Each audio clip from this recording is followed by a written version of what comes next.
नमस्ते मित्रों, मैं डॉक्टर सुनील आर्य और मैं आपका आर्यवर्त वैदिक चिकित्सालय पर एक बार स्वागत करता हूं। पंचगव्य आयुर्वेद ये एक बहुत पुरातन पद्धति है। हमारे ऋषि मुनि, हमारे पूर्वज इस पद्धति का प्रयोग करते रहे हैं, लेकिन बीच के कुछ काल में जो हमारी संस्कृति, हमारी सभ्यता सब चौपट हो गई और विदेशी संस्कृति इस देश पर हावी हुई, तो विदेशी शिक्षा, विदेशी चिकित्सा, विदेशी संस्कार जब बढ़े तो हमारी पुरानी जो संस्कृतियाँ थी, पुरानी चिकित्सा पद्धतियाँ थी, वो सब चौपट हो गई। प्रयास किया जा रहा है कि मेरे जैसे बहुत सारे चिकित्सक दोबारा से आयुर्वेद को आगे लेके आ रहे हैं और इसमें पंचगव्य आयुर्वेद, जो हमारी देसी गौ माता होती है, उसके हम जो गव्य होते हैं उसके साथ आयुर्वेद के साथ उनको मिला करके औषधियाँ तैयार करते हैं और उसी से हम चिकित्सा करते हैं। तो विभिन्न प्रकार की चिकित्सा हम लोग इस समय कर रहे हैं और वो भी असाध्य रोगों की चिकित्सा पर हम लोग काम कर रहे हैं। तो उसमें मैं बात करता हूँ आज किडनी रोग की, क्योंकि बहुत तेजी के साथ किडनी की समस्या देश में बढ़ती जा रही है। 20 साल, 22 साल, 25 साल के बच्चों की किडनियाँ फेल हो रही हैं। तो उसके पीछे कहीं ना कहीं कारण है हमारा आहार, जो कि बहुत ही यूरिया, डीएपी और पेस्टिसाइड्स का बहुत तेजी के साथ प्रयोग देश में बढ़ रहा है और उसी के कारण से हमारी किडनी बहुत जल्दी से खराब हो रही है। आज बात करते हैं, मेरे साथ बैठे हैं हमारे एक पेशेंट ध्रुव नारायण सिंह जी, जो कि गोरखपुर उत्तर प्रदेश से आए हैं। मेरे पास फरवरी में आप आए थे और आपकी उस समय किडनी करा। तो मैं जानना चाहूँगा, अपना परिचय एक बार दीजिए। नारायण सिंह, गोरखपुर मैं आया हूँ और हमको बीच में किडनी तक जांच कराए थे तो उसमें हमारा 2.85 हो गया था। डॉक्टरों ने बहुत पैसे दिया कि नहीं, अब तो डायलिसिस पर आपको जाना पड़ेगा और 15-20 दिन का दवा खा के आप देख लीजिए। तो मैं दवा खाने के बाद भी कोई आराम नहीं हुआ, तो मैं फिर चला आया रोहिणी दिल्ली में और यहाँ आर्यव्रत डॉक्टर साहब से मिले और 1 महीना के अंदर हमारी किडनी थी लेवल जो है 1.5 पर पहुँच गई बिल्कुल, और अब मैं एकदम स्वस्थ हूँ, एकदम नॉर्मल हूँ। जी नारायण सिंह जी, और आपके बेटे भी आपके साथ आए हैं। तो आपका क्या नाम है, आप परिचय सर, दीजिए। मेरा शुभ नाम अजीत सिंह है। अजीत जी, और मैं पापा को लेके यहाँ आया अपने ट्रीटमेंट वगैरह से लेके। तो मैं जानना चाहूँगा कि जब गोरखपुर में आपने डॉक्टर्स को दिखाया, सबसे एक कॉमन सी बात है कि जब हमें कोई तकलीफ होती है और तो हम तुरंत एलोपैथी डॉक्टर्स के पास ही जाते हैं। तो आपको भी ऐसा ही हुआ होगा। जी सर। तो वहाँ जब आप एलोपैथी डॉक्टर्स के पास गए तो उन लोगों ने आपको क्या बताया इनके बारे में? सबसे फर्स्ट तो डॉक्टर साहब ने ये बोला कि इनके मतलब हार्ट जो है ना वो बहुत डैमेज हो रखा है। हार्ट किडनी काफ़ी डैमेज हो रखी है, तो इसको तो आपको सफाई करनी पड़ेगी। ये दवाई मैं किडनी ठीक करने की दे रहा हूँ।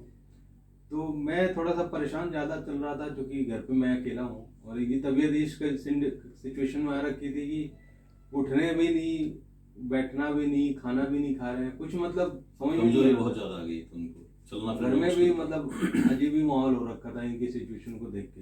अब जो डॉक्टर साहब कहते थे वो मेरे लिए सही था, बिल्कुल साहब सर ने बोला तो करना ही है। फिर भी खाली समय में बैठ के मैं नेट पे पढ़ते लगा थोड़ा बहुत। तो नेट पे पढ़ा तो मुझे ये समझ में आया कि किडनी की तो दवा बनती ही नहीं है। किडनी को कोई ठीक तो कर ही नहीं सकता, वो तो फिल्टराइजेशन है, फिल्टर है, साफ होगी तो ठीक होगी।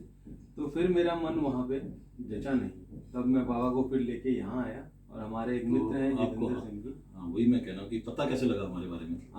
आपके ही एक पुराने पेशेंट है काफी, जितेंद्र सिंह कुंटल जी, मथुरा से बिलोंग करते हैं वो भी। उन्होंने मुझे सजेस्ट किया कि आप एक बार चाहें तो ट्राई कर सकते हैं। मैंने उनकी विश्वास पे, उनका शारीरिक कंडीशन देख के, चूंकि पहले वो काफी मोटे, हाँ, उनको हार्ट की बहुत बड़ी प्रॉब्लम थी, मुझे याद आ रहा है। जितेंद्र जी बहुत परेशान थे, हार्ट उनकी काफी प्रॉब्लम थी। उनको देख के फिर मुझे विश्वास ऑटोमेटिक जग गया कि इन्होंने अगर ये चीज कर ली आयुर्वेद से, तो मैंने भी फिर उसी विश्वास के साथ आपके पास आया और आज फिर 100% रिजल्ट के साथ मैं काफी खुश हूँ। एक बार रिपोर्ट आप ले रहे हैं दोनों, शायद पिछली भी और अभी भी, एक बार जरा बताइए क्या उस समय जब आप मेरे पास आए तो उस समय आपका ये क्रिएटिनिन यूरिया कितना था? 107 था। ये डेट है आपकी 19 जनवरी को आपने रिपोर्ट कराई थी। तो 107 था उसमें ब्लड यूरिया, और क्रिएटिनिन लेवल कितना था? 2.85 और यूरिक एसिड भी काफ़ी बढ़ा हुआ था, 10.9। उसके बाद लगभग 1 महीना भी नहीं हुआ अभी, उसके बाद आपने फिर दोबारा टेस्ट कराए हैं। ये 28 फरवरी का आपने टेस्ट कराया। तो अभी क्या रिपोर्ट है? Sir kidney blood urea level कितना है? 29 सर। पहले 107 से घट करके 29 यानी कि लगभग नॉर्मल आ गया है। जी सर। क्रेटनिन आपका 2.85 था, अभी घट करके 1.5 1.5 आ गया। यूरिक एसिड 10.90 था, अभी वापस 8 पे आ गया, लगभग नॉर्मल। बाकी सारी चीजें भी लगभग नॉर्मल की स्थिति है। जी सर। और वैसे देखने में भी जो समय आप आए थे मुझे याद है, पिछले महीने जब आपकी स्थिति तो बिल्कुल चलना फिरना मुश्किल हो रखा था और बढ़िया उदास हताश आप आए थे। अब आपको कैसा लग रहा है? नहीं, अब मैं अपने एकदम स्वस्थ महसूस कर रहा हूँ। एनर्जी लेवल बढ़ गया है और फिट नजर आ रहे हैं। जी सर। तो ये बिल्कुल मैं कहना चाहूँगा कि जो इस तरह के पेशेंट होते हैं उनको उदास हताश होने की आवश्यकता नहीं है। पंचगव्य आयुर्वेद में बहुत ताकत है। हमारे ऋषि मुनियों की जो खोज थी, चरक जी, सुश्रुत जी, सारंगर जी, उन्होंने, वाग्भट जी, उन्होंने जो रिसर्च किया, अपने ऋषि कहते हैं रिसर्च करने वाले, रिसर्चर। आजकल जो रिसर्चर शब्द बना है, रिसर्च शब्द बना है, वो ऋषि से बना है हमारे। तो हमारे ऋषियों ने पहले बहुत सारी शोध करके अपने ग्रंथों में लिखा हुआ है। हाँ, ये बात अलग है कि बीच के जो मध्यकाल में जो अंग्रेजी शासन आया, उन्होंने हमारे आयुर्वेद के ग्रंथों में भी मिलावट कर दी, जिसके कारण से आयुर्वेद का रिजल्ट नहीं आ रहा। लेकिन हम खुशकिस्मत है कि वो पंचगव्य में छेड़छाड़ नहीं कर पाए, क्योंकि गौ माता को तो उन्होंने काटना शुरू कर दिया था। तो सोचे थे गौ माता तो यहाँ खत्म हो जाएगी, तो लोग गाय के उससे तो इलाज करेंगे नहीं। तो उसी के कारण से मैं कहता हूँ आयुर्वेद में वापस ताकत आ गई है। जैसे कोरोना से लोग बहुत परेशान थे, कोरोना की हमने मेडिसिन बनाई और वो इतनी कारगर हुई कि कोरोना के लास्ट स्टेज के पेशेंट भी 3 से 4 दिन में हमारे यहाँ पे ठीक हुए। हार्ट के पेशेंट बिल्कुल जिनको बाईपास सर्जरी होनी थी वो ठीक हो रहे हैं। ब्रेन स्ट्रोक वाले जिनको कहते हैं कि अब स्ट्रोक हो गया, पैरालिसिस हो गया, जीवन भर ठीक नहीं होंगे, वो ठीक हो रहे हैं।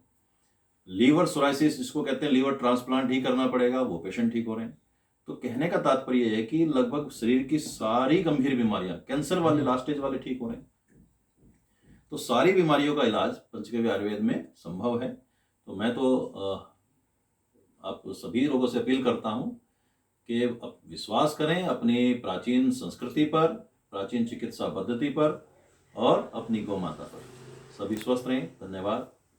नमस्ते।